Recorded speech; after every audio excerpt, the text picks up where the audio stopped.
የሚገርማችሁ እግዚአብሔር እኮ በመድራችን ላይ የሚሰራው ስራ ቢነገር ኖሮ ብዙ ሰው ወደ ጠንቋይ ቤት ወደ ሌላ ቦታ አይደለም።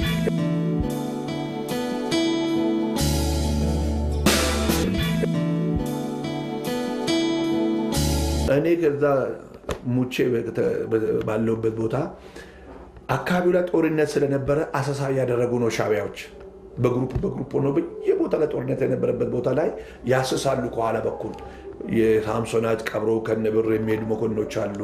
የተለያየ መሳሪያዎች ይቀበራል እና እሱን ያወጡ ነበር እየዞሩ ከጦርነት በኋላ ስለነበረ ምርኮ ማለት ነው። በዛ መካከል ፍሬውን የምትባል የነሱ ሐኪም ነች እና ነርስ በነሱ ሐኪም ነው የሚባለው ነርሶና የዘመተች ናት። እዛ እነሱ ጋር የግሩፑ ሊደር ናት።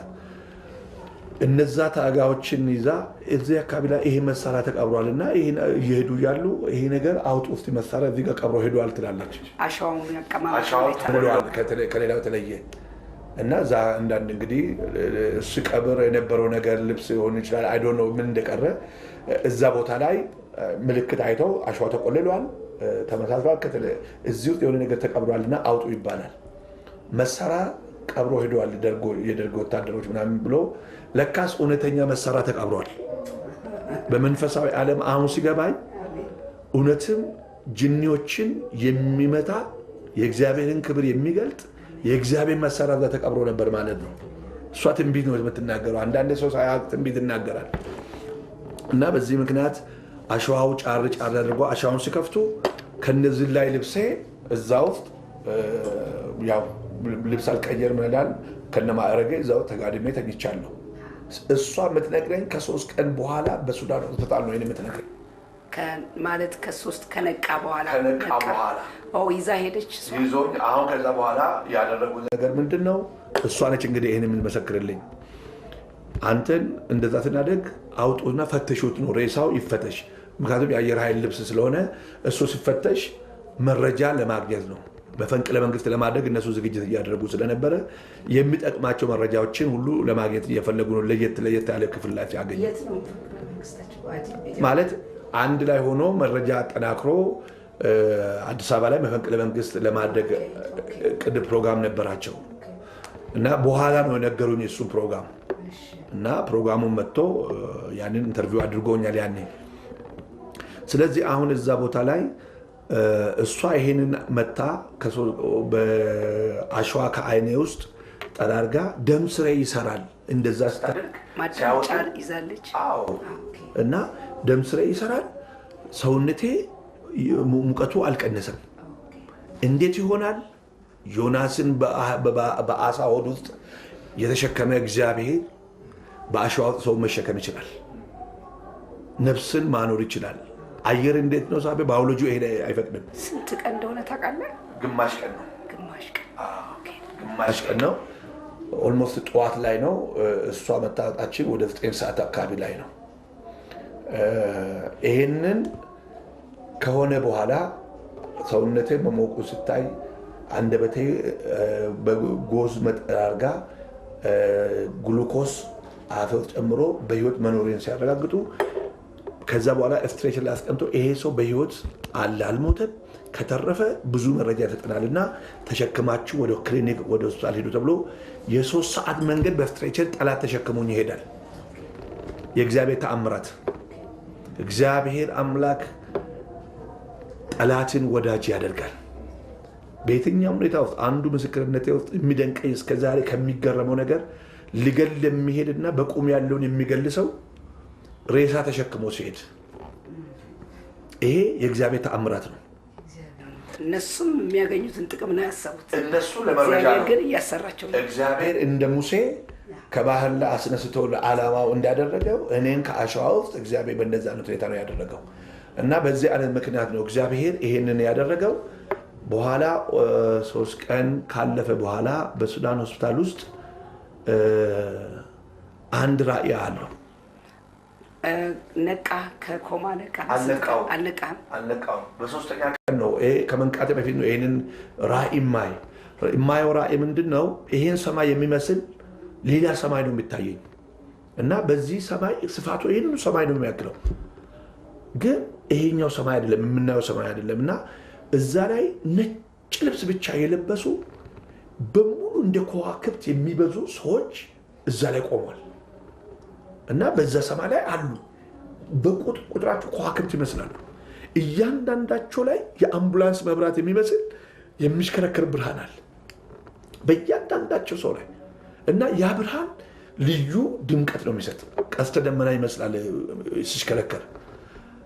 ልክ ከመሬት ወደዛ ሰማይ መላእክት ይዞኝ በሚመስል ነገር እንደ ሊፍት ይዞኝ ይወጡና በመካከላቸው ረጅም ዙፋን የሆነ መጨረሻ የሌለው ይታየኛል። አየዋለሁ፣ ግን መጨረሻውን አላውቀውም። ይዞኝ ይሄዱና ልክ ዙፋኑ አካባቢ ላይ ሲደርስ በማላውቀው ቋንቋ መላእክትና ከዙፋኑ ላይ ድምፅ ይነጋገራሉ። ዙፋኑ ላይ ያለው አይታየኝም፣ መጨረሻ የለውም። እና ድምፅ ግን ይሰማለሁ። የሚሰማው ድምፅ እነሱ የሚነጋገሩበትን አልሰማም። መጨረሻ ላይ አንድ ድምፅ የሚሰማው ድምፅ ይናገራል። በጣም የሚያስተጋባ ድምፅ ነው። እና ጊዜው አልደረሰምና መልሱት የሚል ድምፅ ሰማሁ። ልክ ይህን ድምፅ ሲሰማ ያልነገርኳቸው ወደ መስላሉ ላይ ሲወጣ ሁሉም በአንድ ላይ ቸብ ብሎ አድራሽ ሰው ሲገባ፣ ባለስልጣን ወደ አድራሽ ሲገባ እንደሚጨበጨብ ጭብጨባ እነዛ ከዋክብት የሚያክሉ ብዛት ያላቸው ነጭ ልብስ የለበሱ በሙሉ በአንድ ላይ ያጨበጭባሉ። አንድ ምስጢር ገባኝ ወንጌል ውስጥ። እልልታና ጭብጨባ በእግዚአብሔር ዙፋን ዙሪያ ላይ ለዘላለም አለ።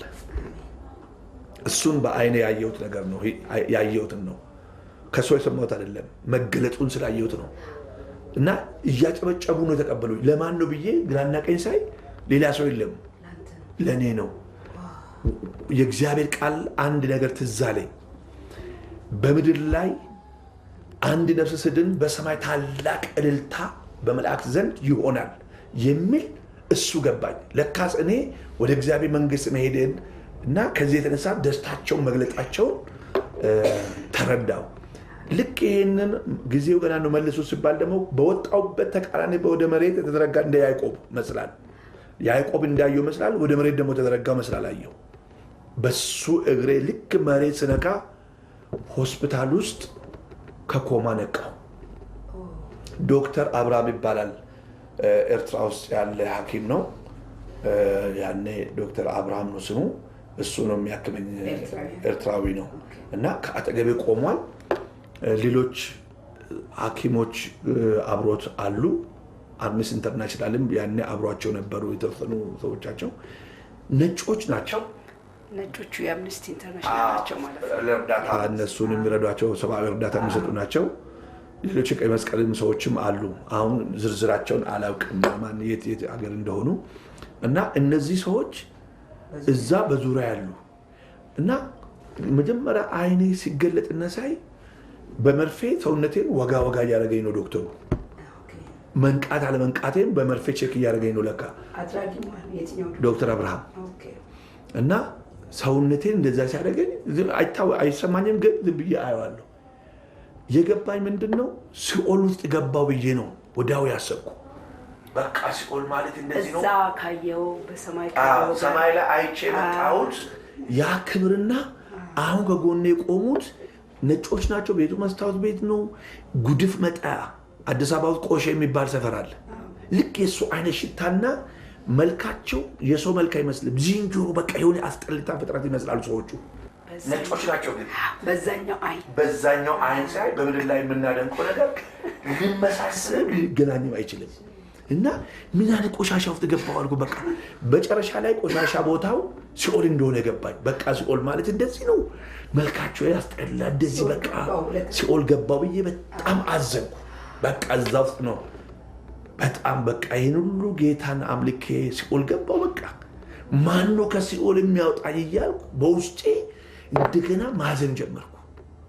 በቃ ሲኦል ገባው ማለት ነው፣ ኢየሱስ ጌታ ነው እያልኩ መጨረሻ እንደዚህ ሆነ እያልኩ ይህንን እያዘንኩ እያለው ኮንሽስነቴ እየነቃው መጣው። እና ከዛ በኋላ ይቺ በስትሬቸር ከዛ ከጦር ሜዳ አሸክማን ያመጣችው ሲስተር ፍሬወኒ እዛ መጣ። አሁን ፊት ለፊቴ ስምን ማን ነው ትለኛለች።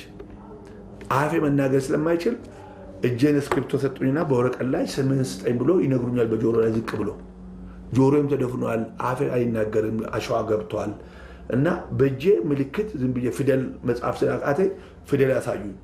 በፊደል ነው የማሳየው። ፊደል ላይ ሀሁ ያለበትን ስሜን አክሊሉ እያልኩ በማሳየት ቻልኩ።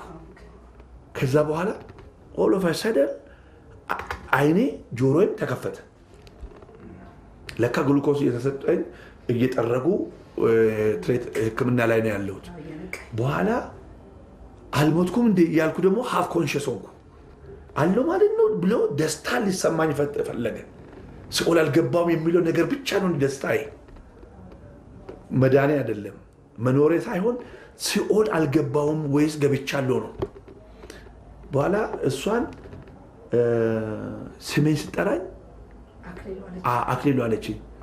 በኋላ አየኋትና ለመናገር አቃተኝ እና ድምፄ አልፎ አልፎ እንደ መውጣት ጀመረ። ከዛ በኋላ አንድ ነገር አለች። ስማ አክሊሉ አለች፣ ከዚህ በኋላ የሚጠይቁ ውሸት አትናገር፣ እውነት ብቻ ተናገር አለች። ኧረ እባክሽን የወንድ ልጅ አምላክ ግደኝ የሚል ተናገርኳት ለመጀመሪያ ጊዜ። ግደኝ አታሰቃይኝ አልኳት። እንግዲህ ለምንድን እንደዛ አልኩት? አሁን አለመሞቴ ገባኝ፣ እንደተማረኩ ገባኝ። ከተማረኩ ደግሞ እግሬን ስፈልግ እግሬ የለም ላይ ለካ ማደንዘዣ ተወግቼ ጄሶ ታስሮበታል። ከወገብ በላይ በታች አንቀሳቀሳለሁ ስል እግሬ የለም። በቃ እግሬን ቆርጧል ማለት ነው አልኩ። ቀጥሎ እጄን ሊቆርጡ ነው፣ ቀጥሎ አንገቴ ነው። አሁን ቀስ በቀስ እየገደሉ ሊጫወቱብኝ ነው ብዬ ስለ ወንድ ልጅ አምላክ እባክሽን ግደይኝ አልኳት። በዚህ ሰዓት ነው ስማ አክሊሉ አለች፣ ከዚህ በኋላ እውነት ብቻ ተናገር፣ ውሸት አትናገር፣ አትሞትም አለች። ትንቢት ነው ይሄም። ከዚህ በኋላ እውነት ብቻ ተናገር ማለት መጽሐፍ ቅዱስን ብቻ ተናገር ማለቷ ነው ትንቢቱ። ሌላ አትመችም፣ አንተ ሞተ ተነስተሃል ነው። እና እኔ እንደሱ ገባኝ። እና እግዚአብሔር በዚህ ሴት አልፎ መዳንን እግዚአብሔር እንዴት በሷ ውስጥ እንዳከናወነ ይቺ ሴት ይሄንን ብላ ከዛ በኋላ ከኔ ተሰወረች። እኔ አሁን ከዛ በኋላ በቃ ሕክምና ሆስፒታል ውስጥ ቆየው። ይሄ እግር አሁን እየመጡ ዶክተር አብርሃምና እነዛ አምነስቲ ኢንተርናሽናል ዶክተር ሁለቱ አሁን ዶክተሬ ላይ መነጋገር ጀመሩ። አሁን በቃ ሊቆርጡኝ ነው፣ እንዴት እንደሚቆርጡ ነው የሚማከሩት። አንደኛውን ቆርጧል። የተመታሁት እግር እንደተቆረጠ አስቤያለሁ። አሁን የቀረው አንድ እግር ነው። በቃ እሱን ደግሞ ይቆርጣሉ። ቀጥሎ እጆችን ነው። በቃ ምንም ማድረግ አልችልም፣ እጃቸው ላይ ገብቻለሁ እያልኩ በዚህ ጭንቀት ውስጥ ነው ያለሁት። በዚህ ጭንቀት ውስጥ እያለሁ ልክ እንዳሰብኩ ዶክተሩ አብርሃም ምን ይላል? ይሄ እግር እዚህ ጋር ይቆረጥልና እዚህ ታፋይ ላይ ምልክት ያደርጋል። እሰማለሁ እኔ እዚህ ጋር ካልተቆረጠ ይሄ እግር አይጠቅምም ይላል። ያኛው ደግሞ አምነስቲ ኢንተርናሽናል ሳይቆረጥ እኔ ይሄንን እሰራለሁ ይላል።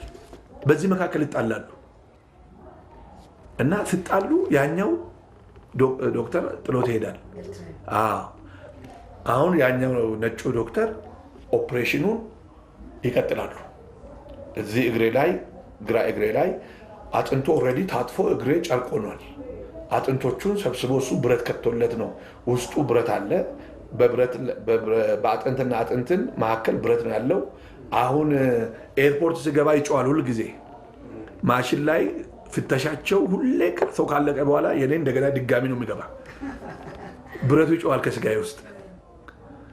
እግዚአብሔር ስራውን ያለ ምስክር አይተውም። ብረት ለበስም ነኝ፣ ስጋም ለብሻለሁ። እግዚአብሔር በተአምራት ያኖራል። እና ይህንን ካደረገ በኋላ ከሆስፒታል ወደ 6 ወር ቆየው። እኔ 8 ወር ድረስ ነው ቆየው ሆስፒታል ውስጥ። አሁን በቃ እንደተማረኩ ገባኝ። እነሱ መጥቶ የሚሆነውን ነገር ከዚህ በኋላ እውነቱን ብቻ ተናገር እንጂ አትሞትም፣ ብትሞት እዛ ነው፣ እኛ አንተን ወደን ሳይሆን ያመጣ ነው ብላ እሷ አሁን ሌላ ጊዜ ለትመጣና ያለውን ታሪክ እንዴት እንደነበረው ትተርክልኛለች። አንተ እንደዚህ በጦር ሜዳ ላይ አሸዋው ተቀብረ ነበርክ እና እዛ ላይ አሸዋ ተቆልሎብህ እኔ መሳሪያ እዚህ ጋር ተቀብሯል ብዬ ነው መሳሪያ መስሎኝ ነው እንድትወጣ አደረኩት። ከወጣ በኋላ ፈተሹት አልኩ። ስትፈተሽ ሰውነቴ ትኩስ ነው፣ ደም ስሮች ይሰራሉ። መልስ አይኑ ነገረችኝ። አሁን ደግሞ ተራይን አለቀስኩ። ለምን መኖሬ ገብቶኝ ለቃ አሁን ደግሞ ሞቼ በቃ ከዛ ሞት ውስጥ ተርፌ ጠላት እኔን ተሸክሞኝ አክሞኝ ምን ሊያደርገኝ ነው ደግሞ የሚለው ነገር በጣም አሁን ውስጤ እየተጨነኩ ያለው እስር ቤት ማነው ሆስፒታል ውስጥ አብሬ የተኛዋቸው ታጋዮች አሉ እና መታወቂያ ላይ ታጋዮች ማለት ኤርትራውያን ሻቢያዎች ታጋይም ይባላሉ። ሻቢያዎቹ ስማቸው ታጋይም ነው ሻቢያም ነው የሚባሉት። ድርጅቱ ነው ሻቢያ፣ ሰዎቹ ታጋዮች ናቸው የሚባሉት። እና አብሮ የተኙ ሰዎች የኔ ሰውነትና የነሱ ሰውነት አንድ አይደለም እና የኔ ሰውነት ያው ልጅነት አለ፣ የነሱ ደግሞ ፀጉራቸው ምናቸው ሁሉ ነገሩ ይለያል እና ይሄ ወደ አድርጊ ምናምን ብሎ በክራንች ከጎኑ ይመታኛል። ከተኙት በሽተኞቹ ይመቱሃል። ለምን የሀገር ውስጥ እንዴት ከኛ ጋር ተኛሉ የሚልም ነገር ነበረ እና እግዚአብሔር የት እንደሚያሳድግ የት እንደሚረዳቸው ማንን ወዳጅ እንደሚያደርግላቸው አናውቅም። እግዚአብሔር በዘመናት መካከል አዲስ ነገር አለው። በጠላት መካከል ያበላኛል፣ ያለብሰኛል፣ ይንከባከበኝ ነበር። በኋላ እዛው እያለ ነው ከበዛብህ ጴጥሮስ ጋራ እሱም ወገቡ ተመቶ እዛው ጋር የተገናኘ ነው። በኋላ መነጋገር አይፈቀድም። እዛ ሆስፒታል ውስጥ እስር ቤትም ዘረባ ግደፍም ይባላል። ምንድነው ዘረባ ግደፍ ማለት? በትግርኛ ንግግር አቁም አይፈቀድም ማለት ነው። በቃ ይሄ መመሪያ ነው። ሰው መናገር አይቻልም። ዝም ብሎ በአይን ነው የምትታዩ እንጂ መጣቀስም ሌላም ሌላ ነገር ከሰው ጋር መነጋገር አይቻልም። እና በሞርስ ነበር የምነጋገረው እያል በእሱም የሚላለ እና ሬዲዮ እንትን ላይ በሱ ነው እዛ ነው የምንነጋገር የነበረው። እና ከዛ በኋላ እስር ቤት ከሆስፒታሉ ወጥተን ወደ እስር ቤት ገባን። ከእስር ቤት በኋላ እስር ቤት ውስጥ ያለው እንግዲህ ብዙ ታሪክ ነው ያሳለፍነው። እሱ ውስጥ አሁን ብዙ መግባቱ አላስፈላጊ ነው። ወደናቸው ከሆስፒታል ወደ እስር ቤት ከሆስፒታል በክራንች ወደ እስር ቤት። እስር ቤቱ በሱዳን ከተማዋ ውስጥ ነው፣ ዳር ሀገር ቦርደር ላይ ነው። አይተዋይ ይባላል። አይተዋይ እስር ቤቱ ስፔሻል ስሙ አይተዋይ ይባላል። የሱዳን የራሷ የሀገሯ እስር ቤት ነው። የሱዳን ነው እነሱ የተቋጠሩበት መሬትና የኤርትራ መሬትና የሱዳን መሬት መካከል ላይ ቦርደር ላይ ነው። እዛ ላይ ነው እና ከዛ እስር ቤት ገባን። እስር ቤት ውስጥ 4 ዓመት አሳለፍ። እስር ቤት ውስጥ እንግዲህ ያለው በጣም አንዱ ጌታ እዛ ነው ጥሪውን ክሊርሊ የተናገረኝ፣ በትክክል አጣርቶ የተናገረኝ እና እስር ቤት ውስጥ አንዱ የምታወቅበት ጸሎት አለኝ። እዛ የሚቀርብልኝ ምግብ ወደ አክር የምትባል ምግብ አለች። ብስኩት ነች፣ በቀን እሷ ነች የምትሰጠው እና አትሰበርም ቶሎ ውሃ ውስጥ ካላደረች።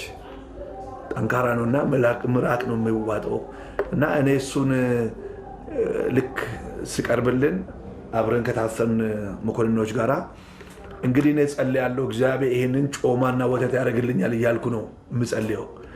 እና እስረኞቹ ምንድን ነው የሚሉት? እስቲ አክሊሉ ጮማ በለው ይሉኛል። እና ኪሎዬ ያኔ ወደ 60 አካባቢ ነው የኔ ኪሎ። ብዙ ጊዜ ዝላይ ላይ ራሱ ንፋስ ያስቸግረኛል። ድንጋይ ሁሉ ተሸክሜ ይዘላለሁ አንዳንዴ እና ኪሎዬ ትንሽ ነበር። እስር ቤት ውስጥ የገባን መኮንኖች ሁላችንም ኪሎ ሁሉ ሰው ቀነሰ። ለምን?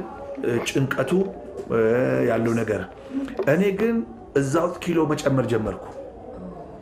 በኋላ እኔን የሚጠብቁ ጠባቂዎች ምርመራ ተካሄደባቸው። ምንድን ነው ለብቻ እሱን የሚመግበው ተብሎ እና በእስር ቤት ውስጥ ኪሎ እንዴት ተጨመረ? ሌሎች እየቀነሱ ቴንሽኑ፣ ጭንቀቱ በየቀኑ እና መጨረሻ ላይ አንድ ነገር ገባቸው። የእሷም ጌታን የቀበረችኝ ማነው ያወጣችኝ ፍሬዮኔ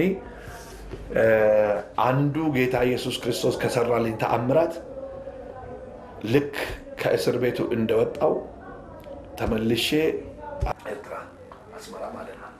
አንተ ከእስር ቤት ስትፈታ ወደ ኢትዮጵያ ነው የመጣው። ከኢትዮጵያ እንደገና ወደ አስመራ ሄድክ? ሄጃለሁ። ወደ አስመራ ሄጃለሁ። ጦርነቱ ከመካሄዱ ኢትዮጵያና ኤርትራ መካከል ከመሆኑ በፊት ያኔ እነሱን ማለት እንዴት ያው ጦርነት ኖሮ አይደለም። ሁለተኛ ጦርነት ባድሜ ነው እኮ ኢህአዴግ ከገባ ወዲህ እንዴት ሄድክ ወደ አስመራ? ለዚሁ ፐርፐዝ ነው፣ ለወንጌል እሷን ለማግኘት ምስክርነቱንም እሷንም ለማግኘት አድራሻዋን ስላገኘው እዚህ ቦታ ነው ያለችው ሲባል ያወጣኝን ሰው አግኝቼዋለሁ፣ የቀበረኝን አግኝቼዋለሁ። እሱ ድሬዳዋ ነው ያለው። ገና እሱ ሲመጣ ምስክርነቱ ደግሞ እሱ ደግሞ የሚገርም ነው። አሁን የእሷን ምስክርነት እንግዲህ እስር ቤት ድረስ በእንደዛ አይነት ሆነ። ከእስር ቤት ቆይታችንን ጨርሰን ከ4 ዓመት በኋላ እነሱ ቦታ አገር ሲይዙ ኢህአዴግም አዲስ አበባ ሲገባ ያኔ ወደ አዲስ አበባ መኮንኖች እዛ እነሱ ጋር ቆየን። ወደ አገር ቤት እኔ ምርጫ የሞላሁት ወደ ውጭ የሚሄዱት ወደ ድርጅት የሚገቡ ወደ ድርጅት። ማን ይሄን እድል ሰጣቸው? አሁን ስትነግረን እስር ቤት ነህ፣ ሱዳን ቡና ኤርትራ ቦርደር እስር ቤት ነህ። ከዚህ በኋላ ምንድነው ምርጫ የሚባለውን አልነገርክም? ያኔ የነበረው ኢሳያስ መጥቶ አነጋግሮን ነበር። እስር ቤት እያለን ፍርድ ሰጠን። የሞት ፍርድ ያው ጠየቅን። ፊት ለፊት አነጋገርን። አነጋገሩን ሲያነጋግሩን ለእኛ ፍርድ ይሰጠን የሚል ጥያቄ ነበር። እናንተ ናችሁ ጠያቂዎች እስረኞቹ? እና ለእናንተ ፍርድ የሚሰጥ እግሩ የተቆረጠው እጁ የተቆረጠው በቦምብና በአውሮፕላን የገደላችሁ ሰው ነው ፍርድ የሚሰጣችሁ። የእናንተ ፍርድ የታወቀ ነው ተብሎ ነው ሞት ፍርድ ነው የኛ የተፈረደው። እና በዚህ መካከል ነው የተለያየ ነው። በቃ አንዱ እንዳውም ትዝ ይለኛል አንበሳና ወንድ ልጅ ድሮም ይታሰራል ሞት አይፈራም ብሎ የመጨረሻ ንዴት በሱ ላይ እዛው ሲያየው ሲናገር በኢሳያስ ላይ እንደ ፕሬዝዳንቱ ላይ እንደተናገረ ትዝ ይለኛል። እና በዛ መካከል እግዚአብሔር የምንበላ የምንጠጣውን ነገር በጸሎት እግዚአብሔር እንዴት እንደባረከ እንዴት ወጣችሁ? አሁን ከዛ ሆናችሁ ቀይ መስቀል ነው በምን መጣችሁ? ቀይ መስቀል ገባ። ኢህአዴግ ከገቡ በኋላ ኢህአዴግ ኦልሬዲ ተቆጣጠረ። ስለዚህ የደርግ መንግስት አለቀ ዘመኑ።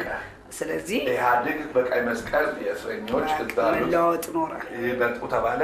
በዛ ምክንያት እኛ ወደ አገር ቤት ወደ ውጭ የሚፈልጉት ወደ ውጭ እንዲሄዱ እድል ተሰጠን። እኔ ወደ አገር ቤት እመለሳለሁ አልኩኝ። በዚህ ወደ ኢትዮጵያ ተመለስኩ። ለምን ወደ አገር ቤት መመለስ አሰብክ? ብዙዎች ወደ ውጭ ሄደዋል። እኔ እንደሱ አንደኛ እግዚአብሔር የተናገረኝ መልእክት ነበረኝ በምድሪቱ ላይ በኢትዮጵያ ላይ ገና ወንጌል እንደሰራ እዛው እስር ቤት ሆነ እስር ቤት እያለሁ መዝሙር ሰጥቶኛል። እስር ቤት እያለሁ እና በኳየር ነበር አገልግሎት መጀመሪያ ራሱ የጀመርኩት እኔ ነቀምት ላይ ጊታር እየመጣው ኳየር ውስጥ አገለግል ነበር። ቤተክርስቲያንሽ ሙሉ ወንጌል እና ጊታር የመጀመሪያ እዛ በሙሉ ወንጌል ውስጥ ጊታር እዛ እንትን ያልኩት በጊታር ነበር የሚዘምረው ከኳየር ጋራ ማለት ነው። ኳየር ውስጥ አጃቢ ነኝ ኳየር። ወደ ኢትዮጵያ ጌታ ተናገረኝ። ስመጣ አዲስ አበባ ነው ያረፍኩት። ከአዲስ አበባ ጌታ አሁንም እዛው የሚፈልግ ምድር ላይ ትሄዳለህ፣ እዛው ነው ወንጌል የምሰራ አለኝ። ወይኔ ግን እዚህ ጋር ላቋርጥና አሁን ወለጋ ያሉት ኦልሬዲ አበል በልተዋል፣ የጡረታ ለቅሶ እርማቸውን አውጥተዋል። መኖርህን እንዴት አወቁ? እንዴት ሄድክ? ወደዛ ልሄድልሽ ነው። ወደ ኢትዮጵያ ስመለስ አንዱ ለህዝብ ሁሉ ግራ ያገባቸውና ቤተሰብንም ግራ ያጋባው ነገር የኔ መመለስ ነው። የቀበረኝም ሰው አንዱ ግራ የገባው እሱ ነው። መንግስትንም በወቅቱ ጡረታውን የሚከፍሉ ሰዎችም ራሳቸው ሄጄ እኔ ሞትኩ ሰውዬ መጥቻለሁ ስላቸው ወጥቶ ሰው ሁሉ ያይ ነበር። እንደው ቤተሰብ እናት አባትን አገኘኋቸው። ምን አሉ ሲሄው እኮ እሱ ነው የመጀመሪያው። ስመጣ መኮንኖችን እኔ ተወካይ ሆኜ ነው ይዣቸው የመጣው እስር ቤት የነበሩትን። እነሱን መጥቼ መከላከያ ላይ ሪፖርት ካረኩ በኋላ መከላከያ ወደ ስራ እንደሚመለስና እንዳውም በሶስተኛ ደረጃነት እኔ በኃላፊነት በስራ እንደሚመደብ ተነገረኝ። በስራ ላይ በትልቅ ማዕረግ እንደሚቀጥል እና እነሱን አስረክቤ ከዛ በኋላ እኔ ቤተሰቦቼን አይቼ እመለሳለሁ ብዬ ነው ወደ አዲስ አበባ። አንድ እህቴ እዚህ አዲስ አበባ ነበረች ያኩሪባቸው፣ እሷ ቤት ነበር ያኔ የማርፈው። ቤተሰብ አቅጣጫው አዲስ አበባ ስለተቀያየረብኝ ስመጣ በግምት ቦታውን ሄጄ ቤት አገኘውና እነሱን ቤት እነሱ ስራ መስሪያ ቤት ነው ያሉት። አክሊሉ መጥቻለሁ ብላችሁ ንገሯቸው ለቤተሰብ እና ተመልሼ እመጣለሁ ብሏቸዋል ብዬ ለቤት ላሉ ልጆች ነግሬያቸው እመለሳለሁ። ይሄንን ሲሰሙ ሴጣን ነው መጥቶ እየረበሸ ነው ያለው ብሎ ስልክ ደውሎ አክሊሉ እንደዚህ አለ ምናምን ብሎ አንድ ሰው መጥቶ ሄደ። በቃ ሴጣን አሁንም ልበቀለን ነው እንጂ ብሎ እነሱ ደግሞ ተረባበሹ። እንደገና ሌላ እየተደዋወሉ ምንድነው እንደዚህ ነገር ያለ ውሸት ነው እየተባሉ ከ4 ዓመት በኋላ ጺማቸው አድጓል፣ አዘን ልብስ ለብሶ በቃ ባህሉ የሚለውን ሁሉ ጨርሷል እና ረስቷል። ፕላስ እኔ ያኔ የነበረኝ ኪሎ 60 ኪሎ ነው። አሁን 120 ኪሎ ሁኜ ነው ተመለስኩ እስር ቤት ውስጥ። ሌሎች እስረኞች በሙሉ ኪሎአቸው 40-50 ኪሎ ላይ ወርዶ ነው የወጡት በሙሉ። የኔ ተአምራት ሆኖልኛል። የእግዚአብሔር ተአምራት በውሃ ላይ ሆነ። የሚጠጣው ውሃ እግዚአብሔር ወተትና አንተ ጮማ አርግልኝ ብዬ ነው ያቺ ወደ አከር የሚበላው። ለአንተ ተመችቷል። ለዚህ ነው ምርመራም ያካሄዱባቸው ጥበቃዎች ላይ የተለየ ግንኙነት ከዚህ ሰው ጋር ያለው ሰው አለ ወይ ተብሎ ግንኙነቱ ከሰማይ ጋር ነው። እና እግዚአብሔር ይሄንን ተአምራት አደረገ። ባላችሁበት ቦታ ላይ በዚህ አጋጣሚ እግዚአብሔር በህይወታችሁ አንዴ ስራ ከጀመረ የእግዚአብሔር ፈቃድና የእግዚአብሔር አጀንዳ በህይወታችሁ እስከሚያልቅ እግዚአብሔር አይለቃችሁም። ስለዚህ ተስፋ የምትቆርጡ ሰዎች ተስፋ አትቁረጡ። ነገ ሌላ ቀን አለው እግዚአብሔር።